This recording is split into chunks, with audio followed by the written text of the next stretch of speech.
কল্যাণীর ITI মোড়ের প্যান্ডেলটা আশা করি সবাই দেখেছে। আমি এই আইটিআই মোড়ের প্যান্ডেলটা যে কতবার দেখলাম তার কোনো ঠিকই নেই। এই বছর প্রথম যে পাড়ার মণ্ডপের থেকে অন্য কোনো প্যান্ডেল আমি বেশি দেখলাম। আজকে আমি চলে যাচ্ছি বাবা আর বোনের সাথে ঠাকুর দেখতে। বাইরেটা এত সুন্দর লাগছিল যে দাঁড়িয়ে কয়েকটা ছবি তুলে নিলাম। এই গাছপালার সাথে লাইটিং দেওয়ার ব্যাপারটা আমার খুবই পছন্দের। বাইরের মতো ভিতরটাও ছিল অনেক সুন্দর।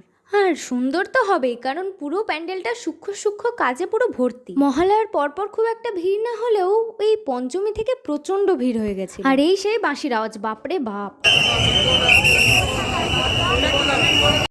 ঠাকুর দেখে এবার আমরা চলে আসলাম কিছু খেতে। আর আমরা তিনজনে নিয়ে নিয়েছি চিকেন কাবাব। আমি আর বোন ভেবেছিলাম চিকেন ললিপপ খাবো, কিন্তু এখানে আসতেই আমরা ডিসিশন চেঞ্জ করে নিয়েছি। আর দুটো আইটেম তো আমরা খেতেই পারবো না, কারণ আমরা বাড়িতে নিয়ে যাচ্ছি বিরিয়ানি। আর এটা ছিল শুধু আমার আর বোনের জন্য। যে কোনো অকেশনে যেন বিরিয়ানি ছাড়া জমেই না। আর আজকের বিরিয়ানিটা খেতে দারুণ ছিল। তবে পুজোর ভিডিও ছাড়তে একটু দেরি হয়ে গেল বলে লাইক করতে যেন ভুলবেন না। আর ভিডিওটি এইটুকুই, ভালো লাগলে অবশ্যই like, comment, share, subscribe, follow করে দেবেন।